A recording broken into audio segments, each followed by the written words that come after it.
Bueno, el título de nuestro tema de esta noche es ¿Cómo en los días de Noé?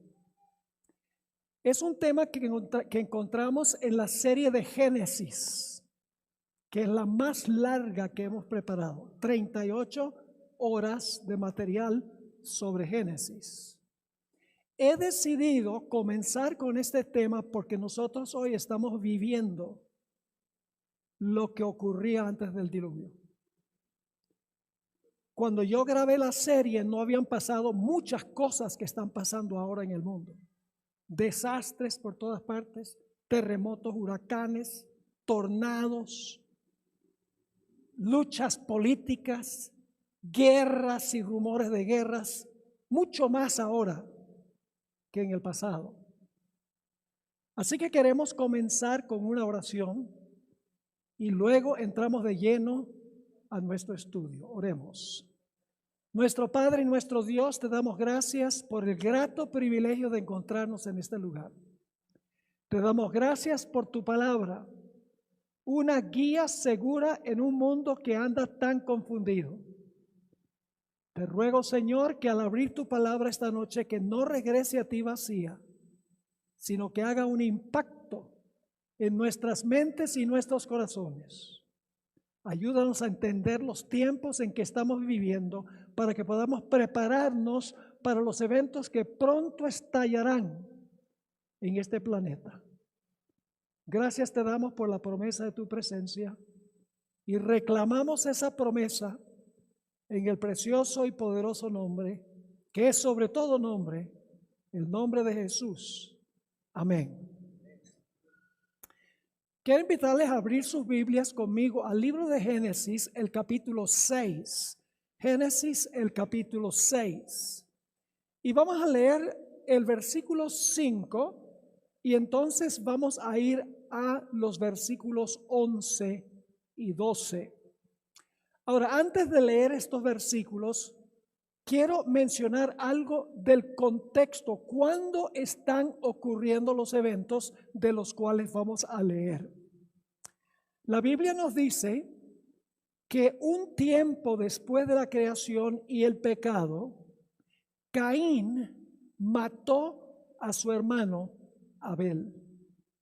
Ahí en realidad comenzó la civilización a irse en picada. Entre la creación y el diluvio pasaron más o menos 1656 años. Indudablemente este planeta tenía muchísimos habitantes. Imagínense, los hombres vivían hasta tener casi 1000 años. No había prácticamente enfermedad. La vitalidad era probablemente 20 veces mayor que la que tenemos hoy en día. Es decir, que el mundo era muy distinto. La Biblia nos dice, sin embargo, que el mundo en solo 1656 años se degeneró, de tal manera que Dios tuvo que destruir el mundo con un diluvio. Vamos a leer ahora Génesis 6, 5 y el versículo 11 y 12 para ver cuán terrible se volvió la situación en el planeta.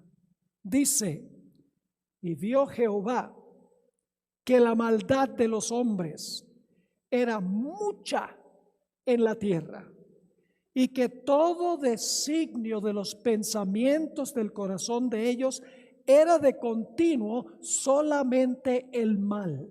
Fíjense las expresiones. La maldad mucha en la tierra.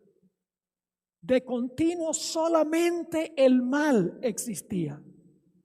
Y el versículo 11 y 12 nos dice cuál fue el resultado. Dice, y se corrompió la tierra delante de Dios, y estaba la tierra llena de violencia.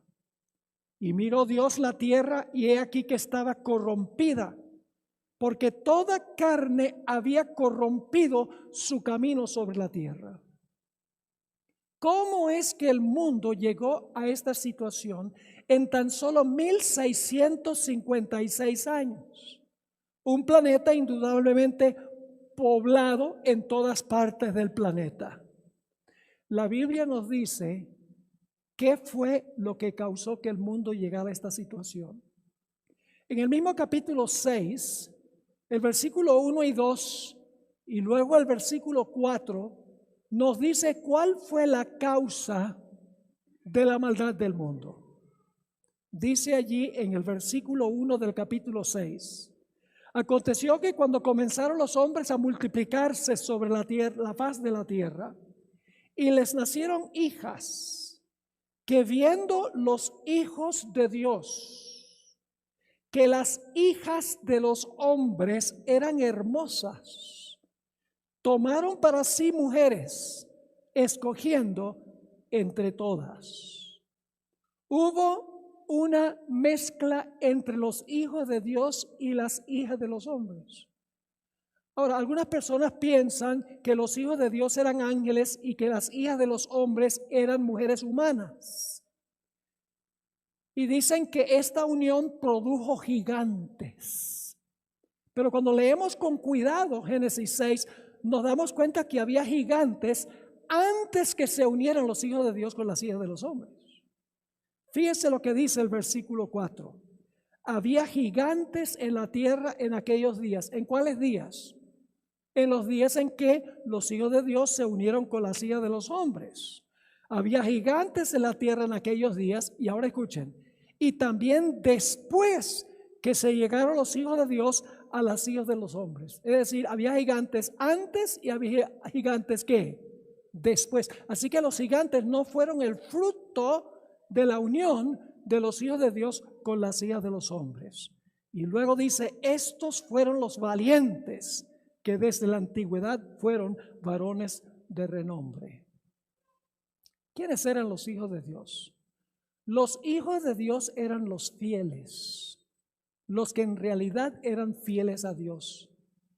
Las hijas de los hombres eran las mujeres de la descendencia de Caín. Ustedes miran la genealogía de Caín y van a darse cuenta que se menciona en la genealogía 3 mujeres, mujeres inicuas.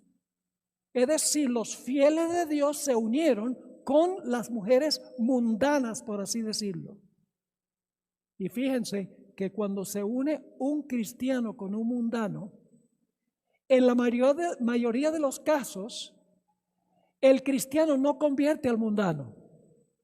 El mundano convierte a la cristiana o al cristiano. Así que la tierra se corrompió, empezó a disminuir drásticamente el grupo de los que eran fieles a Dios. Y fíjense que inmediatamente después del versículo 4 viene el versículo que leímos. Versículo 4 dice, había gigantes en la tierra en aquellos días, y también después que se llegaron los hijos de Dios a las hijas de los hombres, les engendraron hijos. Estos fueron los valientes que desde la antigüedad fueron varones de renombre. Y luego viene el versículo 5 que leímos. Y vio Jehová que la maldad de los hombres era mucha en la tierra, y que todo designio de los pensamientos del corazón de ellos era de continuo solamente el mal. Yo pregunto, ¿de dónde vino todo ese mal?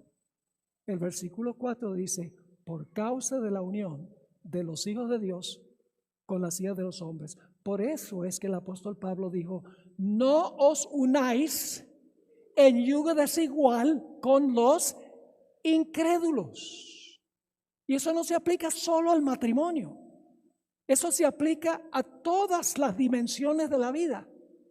Porque últimamente cuando un cristiano se une con una persona que no es cristiana, y no estoy hablando de matrimonio en este caso, el resultado es que el cristiano empieza a perder su fervor, empieza a perder su carácter sagrado, y el mundo se corrompió. Dicho sea de paso, no pueden haber sido ángeles los hijos de Dios, porque el Señor Jesucristo dijo que los ángeles no se casan ni se dan en casamiento. Los ángeles no se casan. Los ángeles no procrean.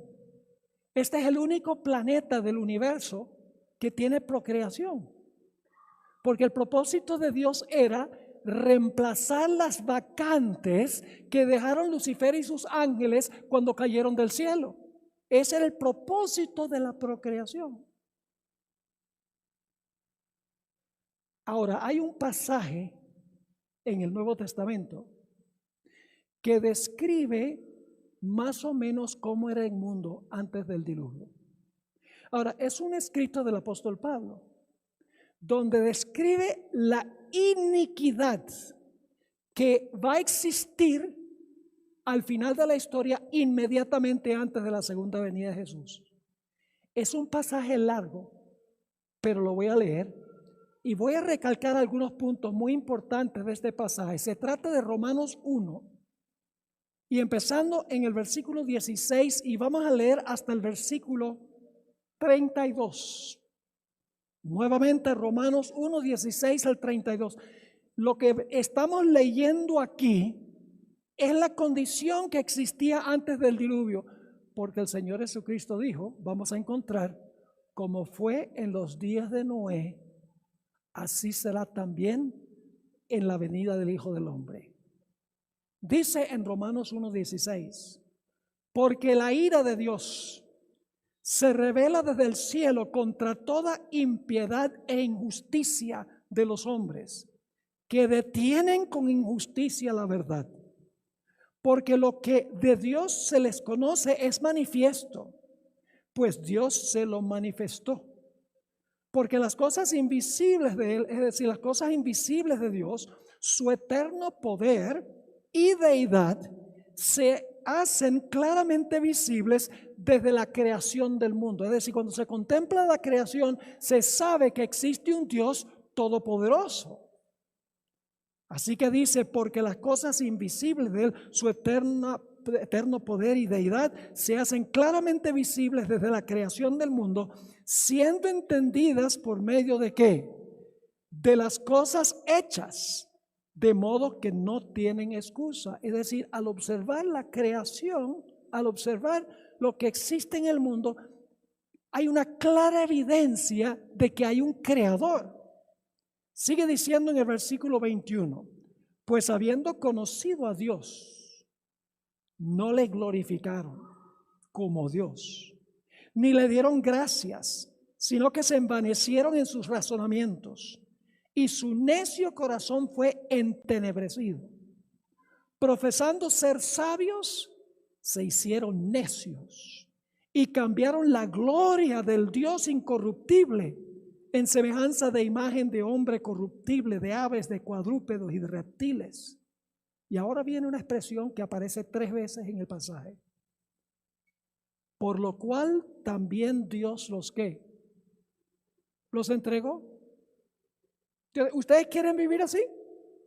Yo he mostrado, dice Dios, que yo soy el creador. Ustedes lo pueden observar en la creación. Y sin embargo, ustedes no quieren aceptar. Por lo tanto, yo los voy a entregar a ustedes. ¿Entregar a qué? Por lo cual también Dios les entregó la inmundicia en las concupiscencias de sus corazones, de modo que deshonraron entre sí sus propios cuerpos, ya que cambiaron la verdad de Dios por la mentira, honrando y dando culto a las criaturas antes que al Creador. Fíjense que en todo el pasaje se enfatiza que Dios es el creador y por sus obras se deja ver que hay un Dios creador. Así que sigue diciendo, por lo cual también Dios los entregó a la inmundicia en las concupiscencias de sus corazones, de modo que deshonraron entre sí sus propios cuerpos, ya que cambiaron la verdad de Dios por la mentira, honrando y dando culto a las criaturas antes que al Creador, el cual es bendito por los siglos. Amén. Y ahora viene la segunda vez que aparece esa expresión. Por esto Dios los ¿qué? ¿Ustedes quieren hacer esto? Yo los dejo. Por esto Dios los entregó a pasiones vergonzosas, pues aún sus mujeres cambiaron el uso natural por el que es contra naturaleza. Y de igual modo también los hombres, dejando el uso natural de la mujer, se encendieron en su lascivia unos con otros, cometiendo hechos vergonzosos, hombres con hombres, y recibiendo en sí mismos la retribución debida a su extravío. ¿Esto lo estamos viviendo hoy? ¿Sí o no? Se está viviendo a nivel global. Y luego dice, y como ellos no aprobaron tener en cuenta a Dios, es decir, querían expulsar a Dios de sus pensamientos, aquí viene la tercera vez, Dios los ¿qué? Los entregó a una mente reprobada para hacer cosas que no convienen, estando atestados de toda injusticia, fornicación, perversidad, avaricia, maldad, llenos de envidia, homicidios, contiendas, engaños y malignidades, murmuradores, detractores, aborrecedores de Dios, injuriosos, soberbios, altivos, inventores de males, desobedientes a los padres, necios, desleales, sin afecto natural, implacables, sin misericordia. ¿Cómo les parece ese catálogo de males? ¿Lo estamos viendo hoy? Sí, mis hermanos y hermanas. Versículo 32.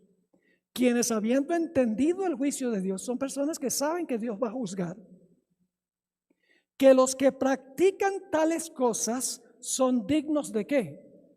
De muerte, pero no solamente los que las practican, porque sigue diciendo, no solo las hacen, sino que también se complacen con los que las practican. Hacerse el de la vista gorda ante lo que está pasando. Dos puntos claves. Dios deja, si la gente decide que quiere vivir así, Dios lo entrega. Dios ha dado evidencia clara de que Él es el creador, pero Dios le permite la opción a la gente para que ellos decidan si van a seguir las enseñanzas y las prácticas de Dios o no. Esta es una descripción que en el libro El Hogar Cristiano, la sierva del Señor dice que esta es la condición en la cual se encontrará el mundo poco antes de la segunda venida de Jesús. Y lo estamos presenciando hoy en día delante de nuestros propios ojos. Pero ahora quiero que noten algo muy interesante. Y es que Dios nunca destruye sin primero dar una advertencia. Dios no destruye a los que son ignorantes. Dios no destruye a aquellas personas que no saben. El pasaje nos dice que ellos saben que esto está mal. Y por lo tanto Dios tiene un remanente fiel. En medio de toda la iniquidad, Dios tiene un remanente, un pequeño grupo fiel. Hoy en día la gente cree que la mayoría está con Dios. Me preguntan, ¿cuántos miembros tiene su iglesia? Yo digo, mi iglesia tiene 25 millones. La mía tiene 1,000 millones.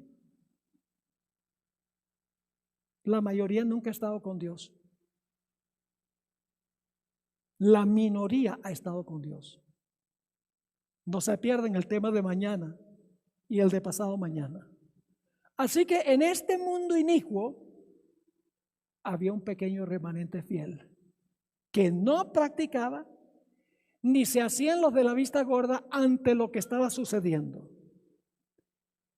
Ese remanente era Noé, primordialmente, y lo acompañó su familia en el arca. Vamos a leer Génesis 6:9 y luego el capítulo 7 y el versículo 1 sobre este remanente fiel en medio de un mundo donde todo designio de los pensamientos del hombre era de continuo solamente el mal. Dice en Génesis 6:9, estas son las generaciones de Noé. Noé, varón que justo, era perfecto en sus generaciones. ¿Y con quién caminaba Noé? Con Dios caminó Noé. Había uno que caminaba con el Señor. En ese mundo donde indudablemente había millones, en 1656 años. También el capítulo 7 y el versículo 1 describe a este remanente fiel. Dijo luego Jehová a Noé: entra tú y toda tu casa en el arca, porque a ti he visto justo delante de mí en esta generación. Así que en medio de este mundo de maldad, de iniquidad, había un pequeño remanente fiel. Como en este mundo hoy, Dios tiene un pequeño remanente fiel también. Y ese remanente fiel, como ya hemos visto, se llamaba Noé, varón justo, varón perfecto, que caminaba con Dios. Así que Dios ahora le dice al mundo antediluviano: yo les voy a dar un periodo de gracia, les voy a dar un periodo de oportunidad para cambiar sus caminos. Y ese periodo eran 120 años. Nota lo que dice Génesis, el capítulo 6 y el versículo 3. Génesis 6 y el versículo 3. Dios nunca destruye sin mandar un poderoso mensaje antes. Ustedes pueden verlo en todos los casos en la Biblia. Cuando Dios destruye una ciudad, Dios da mucha luz antes. Yo pregunto, cuando Dios destruyó Sodoma y Gomorra, ¿les dio mucha luz antes? Sí. 2 ángeles fueron a Sodoma. ¿No es así? Tenían cerca a Abraham. Lot era un hombre justo, según dice en las epístolas pastorales. Tenían mucha luz, pero escogieron rechazar la luz. Así que Dios dice: ahora yo les voy a dar un periodo de gracia. Durante ese tiempo ustedes tienen oportunidad de cambiar sus caminos. Dice en Génesis 6 y el versículo 3: y dijo Jehová: no contenderá mi espíritu, no contenderá mi espíritu con el hombre para siempre. Yo pregunto, ¿la paciencia de Dios tiene límites?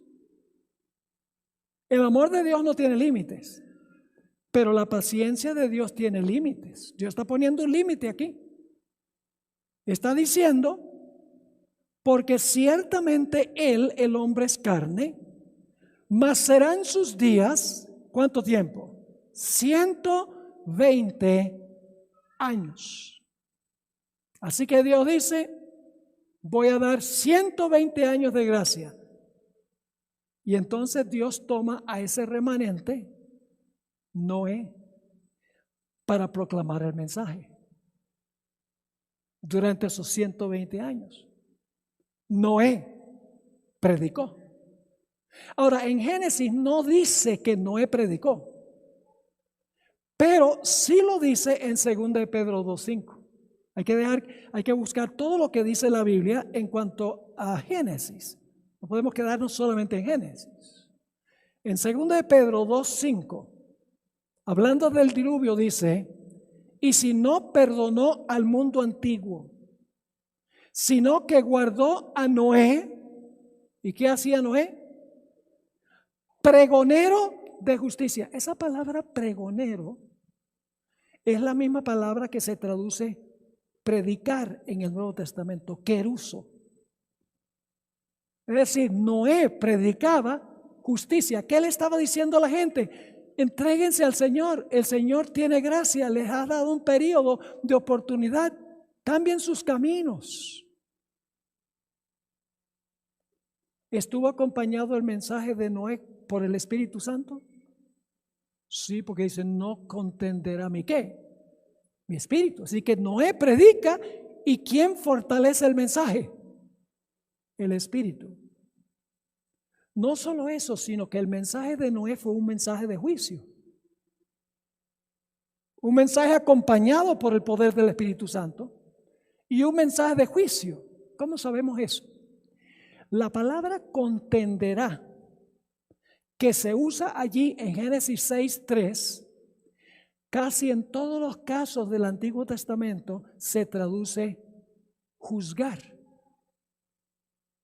Yo pregunto, cuando terminó Noé de predicar, ¿cuántos grupos había? ¿Cuántos grupos había cuando terminó de predicar? 2. Los que estaban dentro del arca y los que estaban ¿qué? Fuera del arca. ¿Qué es un juicio? Un juicio divide a los justos de los injustos. ¿Dividió el mensaje de Noé a los justos de los injustos? Sí, fue un mensaje de juicio. Pero no solo eso, hermanos y hermanas. Noé no solamente predicó, sino que construyó. Dice en Hebreos 11:7, por la fe Noé, cuando fue advertido por Dios de cosas que aún no se veían, con temor preparó el arca, en que su casa se salvase, y por esa fe condenó al mundo y fue hecho heredero de la justicia que viene por la fe. ¿Cómo es que Noé condenó al mundo?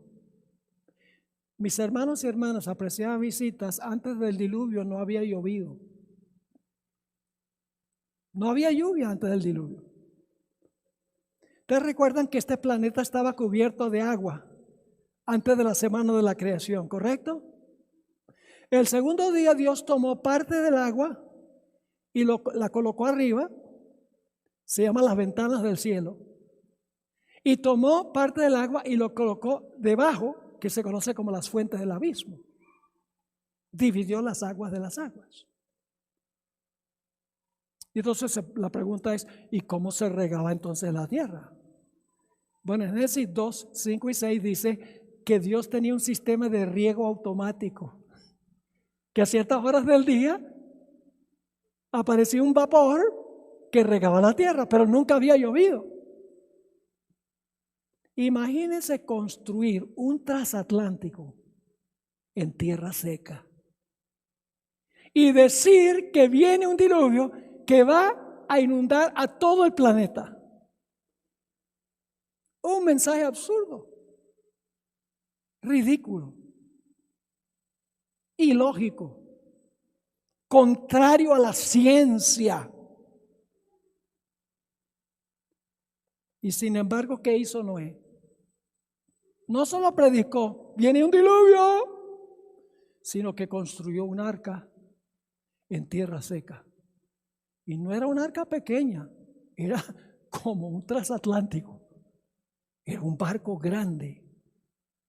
Cada martillazo que dio Noé y los que le ayudaron era un testimonio de que él creía lo que estaba predicando. Porque si no hubiera dicho, viene un diluvio, va a venir un diluvio, se va a inundar toda la tierra, y la gente dice, ¿qué? ¿Cómo nos vamos a salvar? Dios proveerá. Noé demostró su fe por sus obras. Santiago dice que la fe sin obras es muerta. Es decir, la gente dice, ¿cómo se salva el hombre? ¿Se salva el hombre por obras? No. ¿Se salva el hombre por fe sola? No. ¿Se salva el hombre por fe más obras? No. El hombre es salvo por una fe que obra. Porque la fe que no obra no es verdadera fe. Noé, mientras construía el arca, predicaba que iba a venir un diluvio y lo trataron como si estuviera loco, como si le faltaran algunos tornillos. Pero Noé seguía construyendo el arca. Le dio el último martillazo al arca y entonces viene el siguiente evento. Se describe en Génesis 7 y el versículo 16. Génesis 7 y el versículo 16. ¿Han leído en cuanto a los animales que vinieron al arca? O sea, hay una versión de Hollywood de Noé. Y los hijos de Noé están con sogas por allá y están alando a los animales. ¡Ah, métete al arca! Pero la Biblia nos dice que los animales vinieron a Noé en el arca, de dos en dos. ¿Fue eso un testimonio de que lo que predicaba no era verdad? Los animales eran más inteligentes que la gente. Obedecieron los animales a Dios, pero no los seres humanos. Los seres humanos habían caído debajo del nivel de los animales. Tenían más conciencia los animales que ellos. Y ellos presenciaron eso. El mensaje de Noé, la construcción del arca, los animales viniendo de dos en dos, entrando en orden al arca. Y aún así, no quisieron reconocer a Dios, como el pasaje que leímos. Habían llegado al punto donde no creían que Dios ni siquiera era el creador. Habían caído en la idolatría.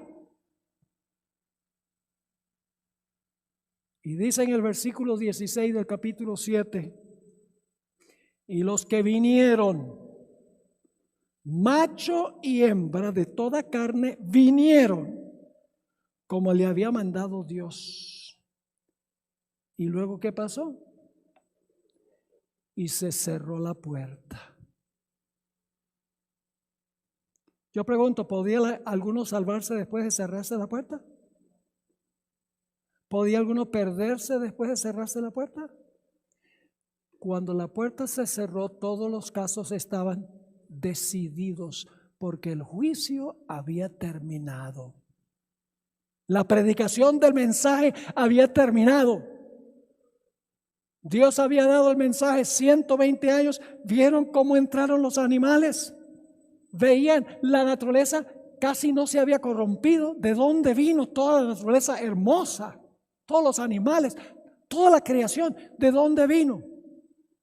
Tuvieron mucha luz, una gran oportunidad con la puerta de la gracia abierta y rechazaron y Dios los entregó. Y apenas se cerró la puerta, comenzó a llover. Gracias por decir que no. ¿Empezó a llover enseguida? No, no empezó a llover. ¿Cuántos días pasaron? Pasaron 7 y el octavo día, pasados 7 años, dice en Génesis. En Patriarcas y Profetas dice al octavo día. Se basa en lo que dice la Biblia. Dice, pasados 7 días, yo haré llover sobre la tierra. Es lo que dijo Dios. ¿Cómo creen ustedes que fueron esos 7 días para Noé y su familia?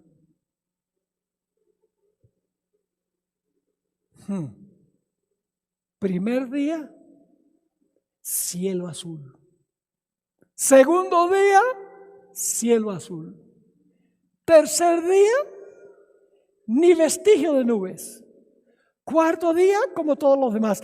Quinto día, sexto día, séptimo día. ¿Cómo creen ustedes que se comportaron los impíos fuera del arca durante esos días? Aumentaron las burlas. Si hubieran podido tumbar la puerta del arca, tal vez lo hubieran hecho. Ese loco está allá adentro con su familia y con todos esos animales. Imagínense, ¿cómo debe oler eso ahí? Pero el octavo día empezaron a aparecer objetos voladores no identificados, nubes. Empezaron a fulgurar los relámpagos. Empezaron a sonar los truenos. Y empezaron a caer gotas del cielo. Y la gente se preguntaba, ¿será que Noé tenía razón? ¿Será que lo que es científicamente imposible está ocurriendo? ¿Será que estamos perdidos? Indudablemente, a medida que aumentaba el aguacero, golpearon en la puerta del arca, pero la puerta estaba cerrada, ya no había salvación. La Biblia nos dice en Génesis 7:11, Dios no tuvo que crear agua para el diluvio. Dios no creó agua. Sencillamente tomó el agua que colocó arriba y la bajó. Y el agua que había colocado abajo la trajo a la superficie, llenó el planeta con agua como había estado antes de la semana de la creación. Y fíjense cómo la Biblia lo describe. Génesis 7:11. El año 600 de la vida de Noé, en el mes segundo, a los 17 días del mes, aquel día fueron rotas todas las fuentes del grande abismo, es el agua de abajo, y las cataratas de los cielos fueron abiertas, y hubo lluvia sobre la tierra 40 días y 40 noches. Imagínense, cataratas del cielo. Hace algunos años pude visitar las cataratas de Iguazú, que queda entre Paraguay y Brasil y Argentina. Hermanos y hermanas, qué tremendo eso, impresionante. Uno se acerca y uno se echa un baño. Ruge rugen las cataratas. No puede uno ni siquiera, si hay alguien hablando desde aquí, uno no puede ni siquiera entender lo que están diciendo. Pero imagínense cataratas así en todo el planeta. En Japón, el 11 de marzo del año 2011, hubo un terremoto, seguido por un tsunami. ¿Se acuerdan? ¿Algunos lo vieron? Mire, cuando yo vi eso en televisión, esto debe haber sido una película de Hollywood. Porque uno veía árboles, automóviles, gente, muebles, entrando 1,5 kilómetros a tierra que antes era seca, arrasando con todo lo que había. Pero eso fue solamente en Japón. El libro Patriarcas y Profetas, que es uno de mis favoritos, describe cómo fue el cataclismo.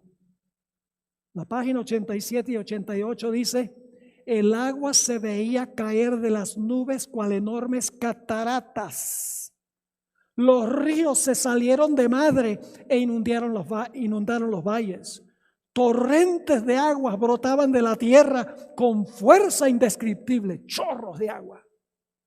Arrojando, ahora escuchen esto, arrojando al aire a centenares de pies. 1 metro tiene más o menos 3 pies.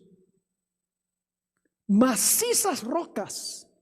Fíjense esto, arrojando al aire a centenares de pies, macizas rocas que al caer se sepultaban profundamente en el suelo.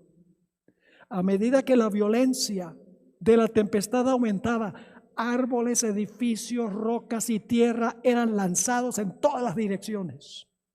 El terror de los hombres y los animales era indescriptible. Por encima del rugido de la tempestad podían escucharse los lamentos de un pueblo que había despreciado la autoridad de Dios. ¿Dónde estaba Satanás durante el diluvio? Mojándose. Dios lo obligó a quedarse aquí. ¿Y cómo sabemos eso, pastor? Les explico. Antes de la semana de la creación, dice Génesis que la tierra estaba ¿qué? Desordenada y vacía, y la tierra estaba cubierta ¿de qué? De agua. ¿Saben que el mundo va a volver a esa condición? Jeremías vio este mundo después de la segunda venida de Jesús. Dice en Jeremías 4:23, Jeremías está describiendo la segunda venida de Cristo. Miré a la tierra y he aquí que estaba desordenada y vacía. La misma expresión de Génesis. Y a los cielos y no había en ellos luz. ¿Había luz en los cielos cuando el planeta estaba cubierto de agua? No, porque el primer día Dios dice, ¿sea qué? Sea la luz. Así que dice, miré a la tierra, he aquí que estaba asolada y vacía, y a los cielos y no había en ellos luz. Miré los montes y he aquí que temblaban y todos los collados fueron destruidos. Ahora, ¿qué va a pasar con Satanás durante los 1000 años cuando la tierra está desordenada y vacía y vuelve a la condición en que se encontraba en Génesis? ¿A dónde va a estar el diablo? Aquí. En prisión, dice Apocalipsis 20. Obligado a quedarse acá para ver toda la ruina que él ha causado. Entonces no es muy especulativo pensar que durante el diluvio Dios también lo obligó a quedarse aquí, diciéndole: mira lo que tú has causado, has hecho que el planeta vuelva a la condición en la cual se encontraba antes de la creación. Y dicho sea de paso, durante los 1000 años no habrá nadie vivo aquí sino Satanás y sus ángeles. ¿Está claro? Así que Satanás fue obligado a quedarse aquí. Ahora, el Señor Jesucristo se refirió al diluvio y dijo que se iba a repetir lo que ocurrió allá. Dicho sea de paso, ¿saben que en el idioma griego hay 3 palabras que se traducen diluvio? Una de las palabras es pótamos, de donde conseguimos la palabra potable, pótamos. Y de ahí viene la palabra hipopótamo. Hipo significa bajo y pótamos agua. El hipopótamo nada debajo del agua. Esa es la palabra común. Por ejemplo, el hombre que construyó su casa sobre la peña y vino el diluvio y la casa no se cayó. Otro construyó su casa en la arena, vino el diluvio, vino el pótamos y no quedó nada de la casa. Pero hay una palabra en el Antiguo Testamento que se usa solo para el diluvio en los días de Noé. En hebreo hay 9 palabras que se traducen diluvio, pero una de ellas se usa solo para el diluvio en los días de Noé. La palabra Mabul. Y en el Nuevo Testamento también hay una palabra que se usa única y exclusivamente para el diluvio en los días de Noé. La palabra cataclismo. ¿Existe esa palabra en español? Cataclismo. Mejor, una catástrofe. El diluvio fue un diluvio fuera de un diluvio común y corriente. Ahora vamos a Mateo 24. Mateo 24, 37 al 39. Porque podríamos pensar, bueno, todo lo que hemos hablado es historia. Pero una historia que se va a repetir. Dice ahí en Mateo 24, 37 lo siguiente. Está hablando aquí Jesús. Mas como en los días de Noé, así será la venida del Hijo del Hombre. ¿Cuáles son los 2 eventos que está comparando Jesús? Como fue allá, así será. Entonces, ¿nos ayuda a entender lo que pasó allá? ¿Nos ayuda a entender lo que va a pasar? Sí. Y no lo digo yo, lo dice Jesús. Mas como en los días de Noé, así será la venida del Hijo del Hombre. Porque como en los días antes del diluvio, dice, como en los días antes del diluvio, estaban comiendo y bebiendo, casándose y dando en casamiento. Eso significa que estaban llevando la vida rutinaria, común y corriente. Y ahora quiero que noten que la palabra hasta se usa 2 veces. Aparece 2 veces y marca 2 puntos de tiempo.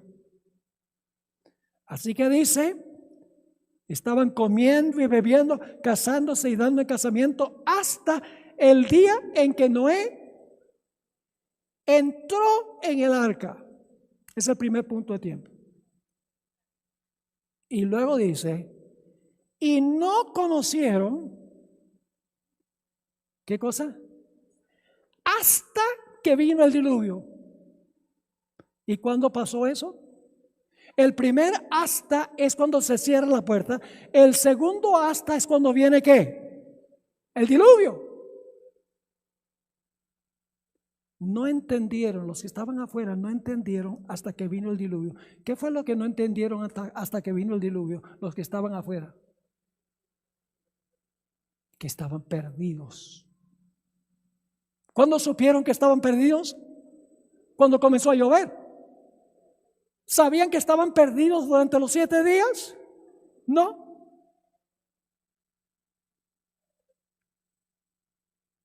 Ahora, el Señor Jesucristo dijo que Él va a venir como ladrón. Ahora, no está diciendo que Jesús es un ladrón. Está comparado con la venida del ladrón porque la venida del ladrón es sorpresiva. No se espera. Solo en ese sentido se habla de la venida de Jesús como ladrón. Ahora, ¿a qué se refiere la venida de Jesús como ladrón? ¿Se refiere a la segunda venida? Sí y no. Les explico. Aquí en Quito algunas noches hace frío. La gente dice que está haciendo frío, pero a mí este es verano. Porque donde yo vivo, a 1 hora está uno en las montañas con nieve y ha estado haciendo un frío tremendo allá donde yo vivo, que no es normal. Así que yo me imagino que aquí a veces hace frío. Quiero que se imaginen que fueron al trabajo, trabajaron todo el día y luego entonces llega ese viento solano, frío. Y llegan a la casa y uy, qué frío está haciendo. Llegan y se sientan, se ponen una cobija. Claro, después de comer, ¿no? Ponen una cobija, se ponen a ver las noticias en la televisión, empiezan a cabecear y dicen, me voy a acostar. Y van y se acuestan. Y cuando están debajo de las cobijas, ahí comoditos en la cama, se me olvidó trancar la puerta. Ay, esto está tan calientico y sabroso. Llevo 20 años viviendo aquí y nunca ha venido el ladrón. Y esa noche, cuando todos están durmiendo, llega el ladrón. Y los que están adentro no saben que vino el ladrón. Están inconscientes de que vino el ladrón. ¿Cuándo descubren que vino el ladrón? Cuando se despierta por la mañana, pero ya es demasiado tarde.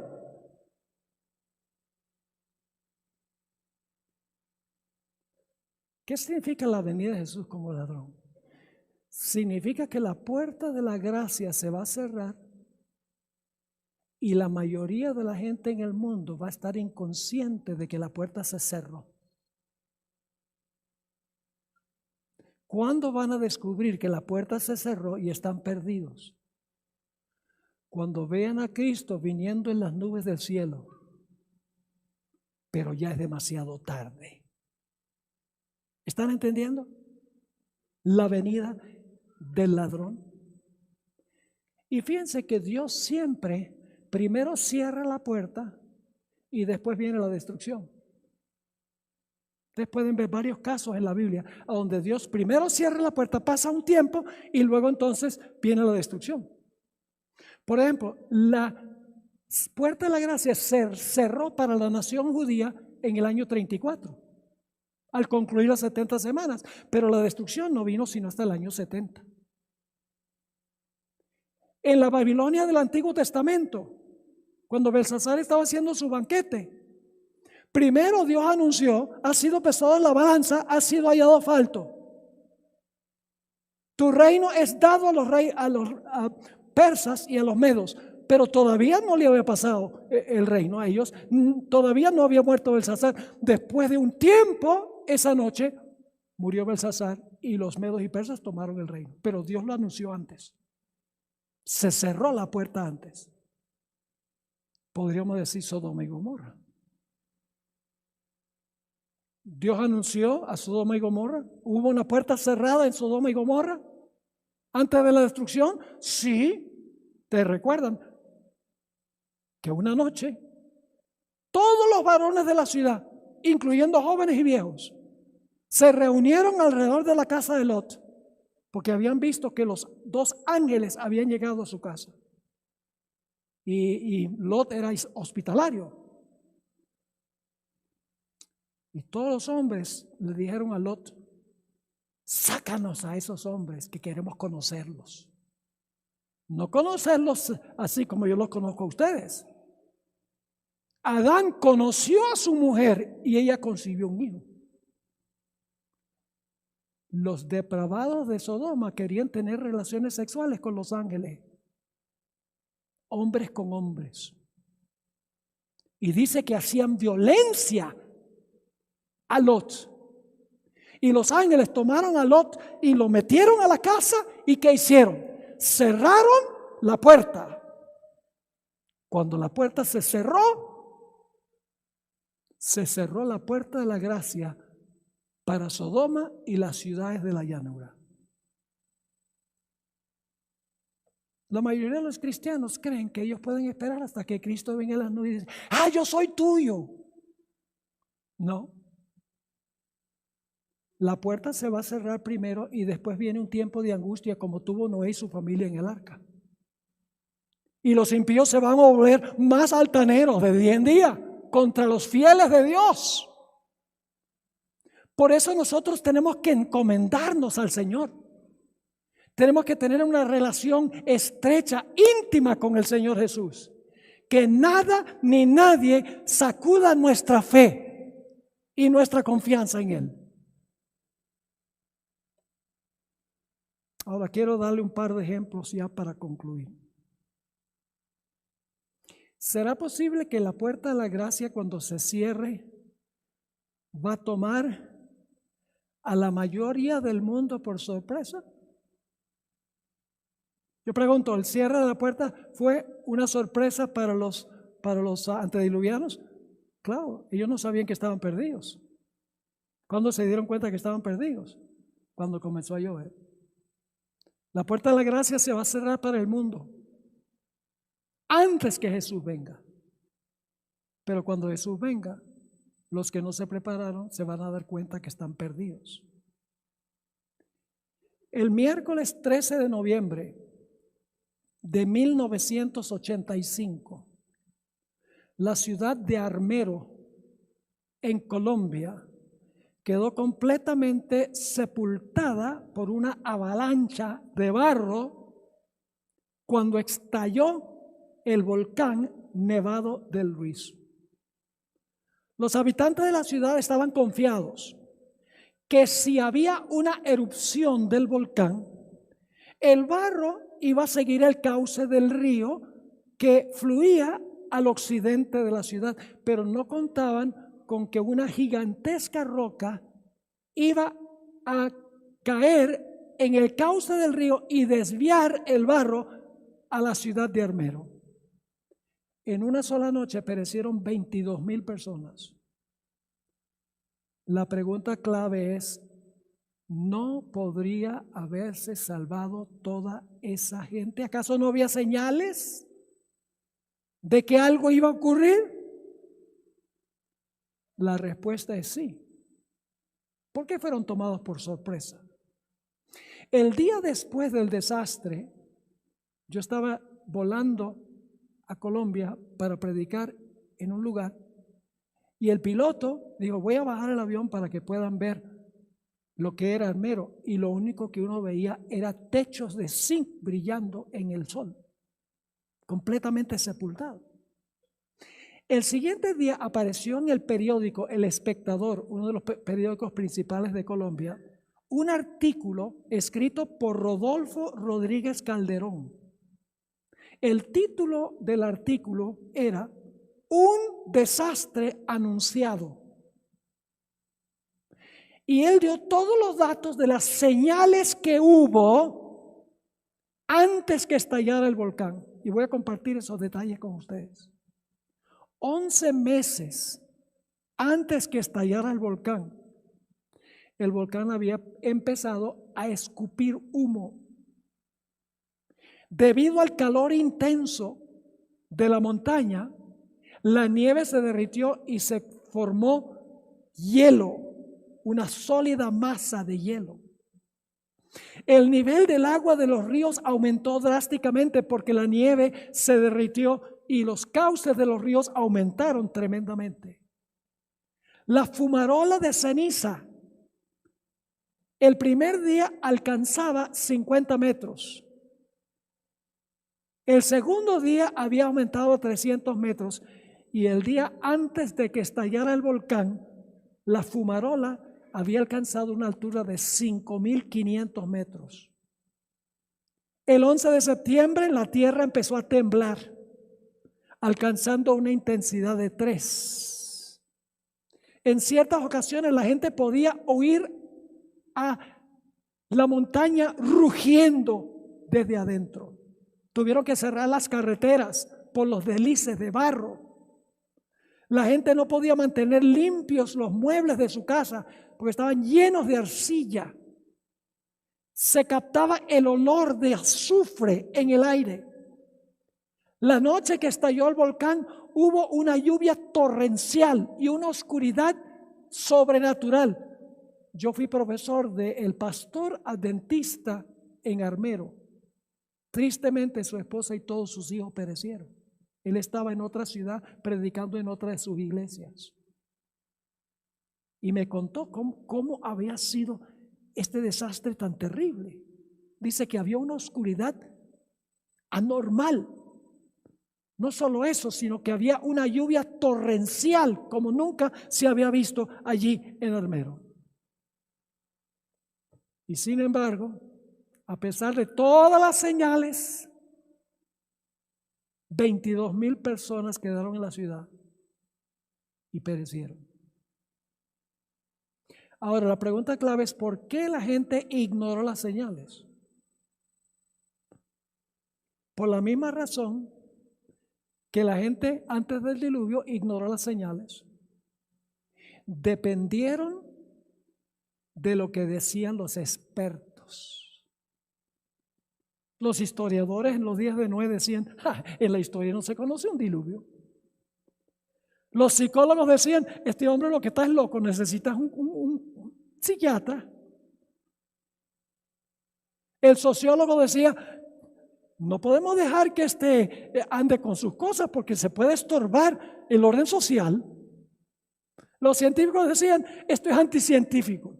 Me imagino todas las disciplinas de las universidades decían: ¿qué va a llover? ¿Quién cree tal cosa?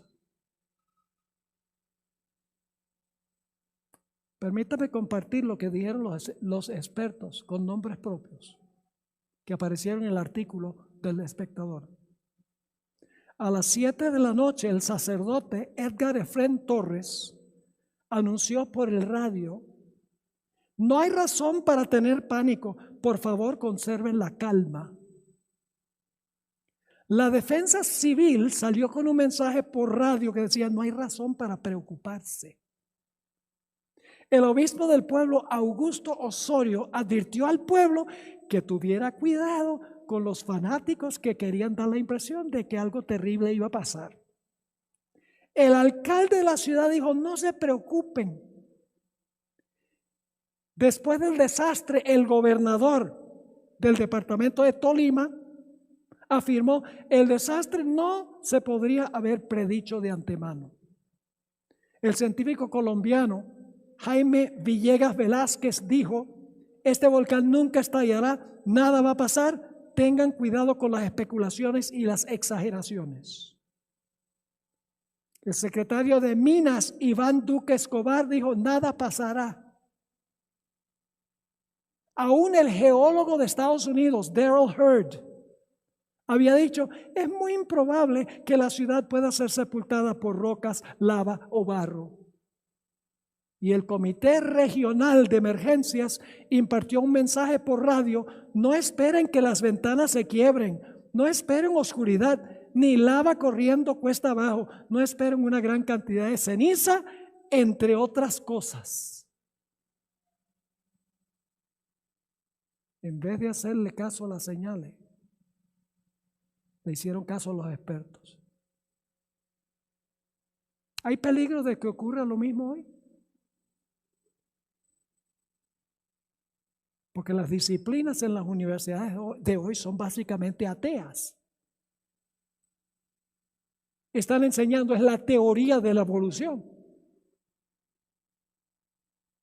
Para la mayoría de los departamentos en las universidades seculares, la idea de que un Dios personal creó el mundo en 7 días es absurdo. No tiene sentido. Pero la Biblia dice que sí. No se pierdan el tema de mañana. Vamos a hablar de la importancia de la Biblia en la crisis final, en estos últimos días. O creemos lo que dice Dios o creemos lo que dicen los seres humanos que no están iluminados por Dios. Ahora quiero terminar con esto. Yo creo que por todo lo que estamos viendo en el mundo hoy, la puerta de la gracia está muy próxima a cerrarse. Para el mundo, como en los días de Noé.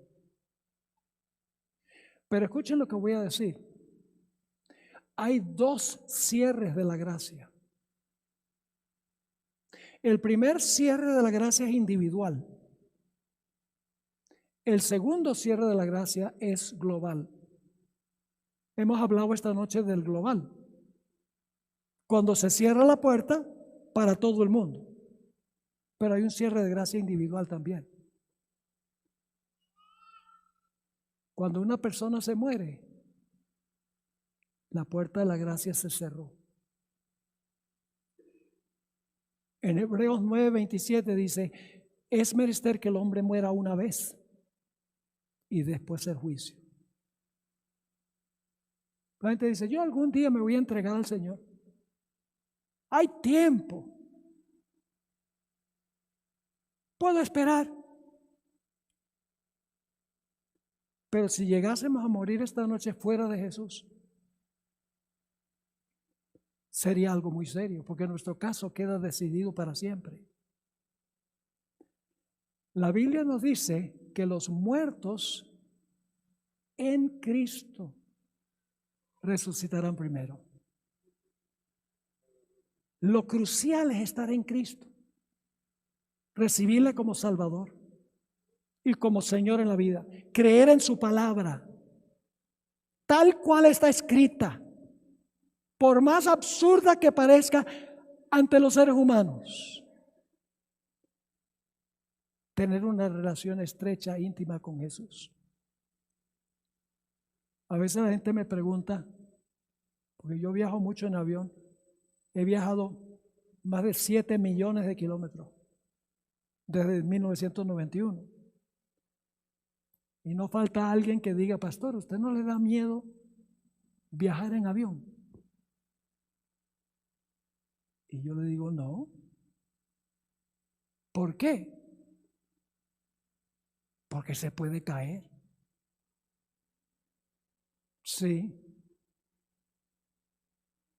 ¿Y qué tiene eso? Se muere.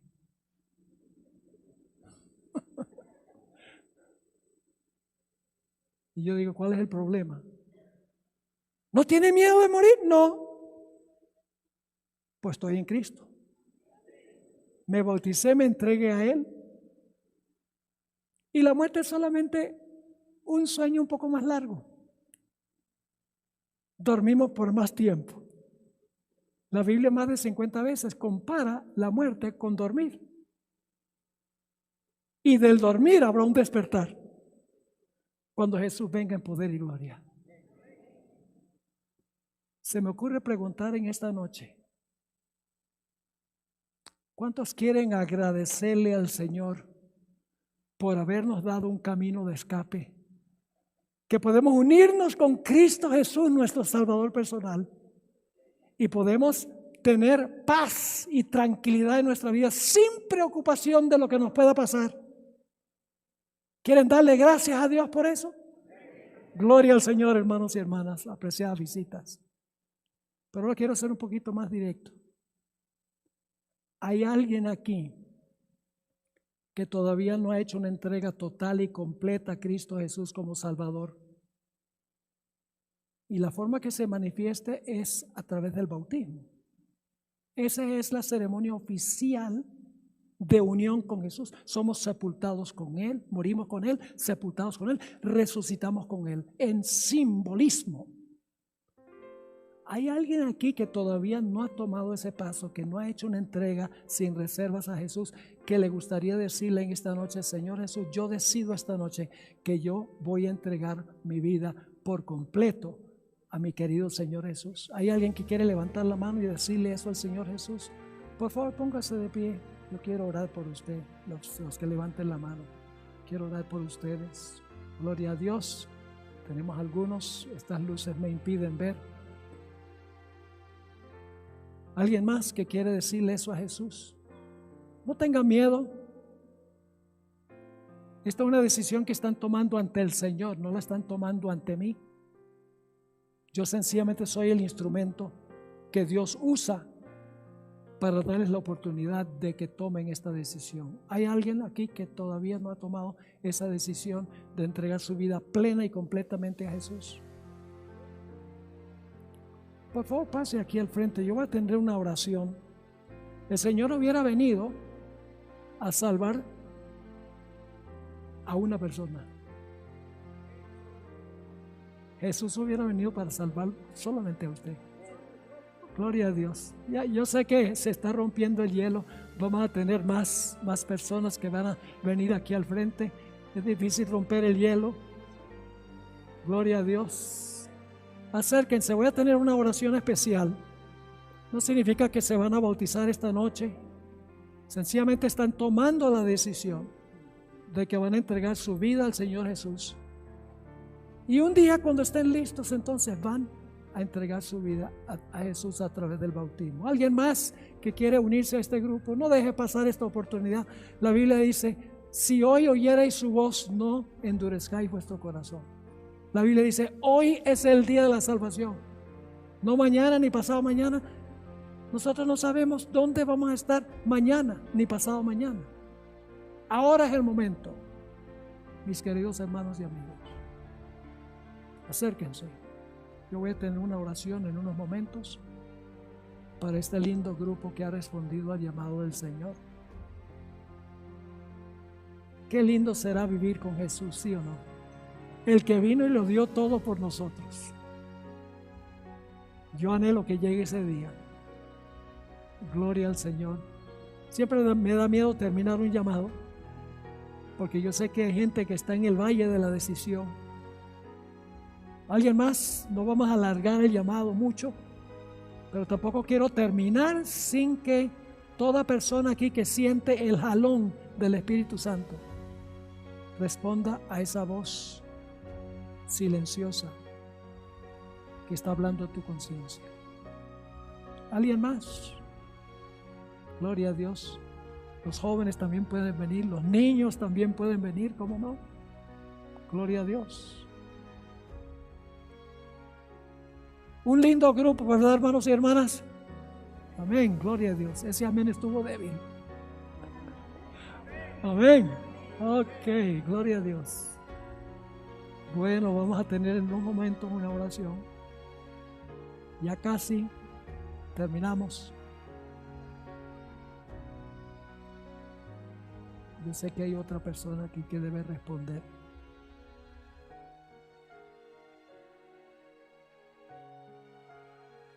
Gloria a Dios.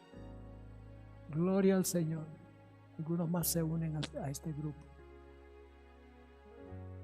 Bueno, voy a tener una palabra de oración para pedir que Dios bendiga a este lindo grupo y que muy pronto ya han hecho su decisión de unirse con Jesús esta noche.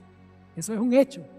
Y muy pronto puedan ya en la ceremonia bautismal anunciar públicamente la decisión que han tomado esta noche. Oremos. Padre Celestial, gracias te damos porque nos has dado un camino de escape. porque no dejaste que este mundo pereciera, sino porque amas a este mundo, enviaste a tu Hijo precioso para vivir por nosotros y morir por nosotros. Te doy gracias por este lindo grupo que ha respondido al llamado. Te doy gracias porque han tomado su decisión de unirse al Señor Jesucristo como Salvador y Señor. Te ruego, Señor, que muy pronto pueda anunciarlo públicamente a través de una ceremonia bautismal. Posiblemente aquí hay otras personas que sienten el jalón del Espíritu Santo en este momento, pero algo impide, hay un obstáculo que impide que respondan al llamado. Te ruego, Señor, que en este mismo instante quites de su corazón ese obstáculo y que aún antes de terminar esta oración, esa persona venga aquí al frente y se una a este grupo, porque también quiero orar por esa persona. Gracias te damos, Padre, por habernos acompañado y por responder a esta oración, porque te lo imploramos en el nombre que es sobre todo nombre, el nombre precioso de Cristo Jesús. Amén.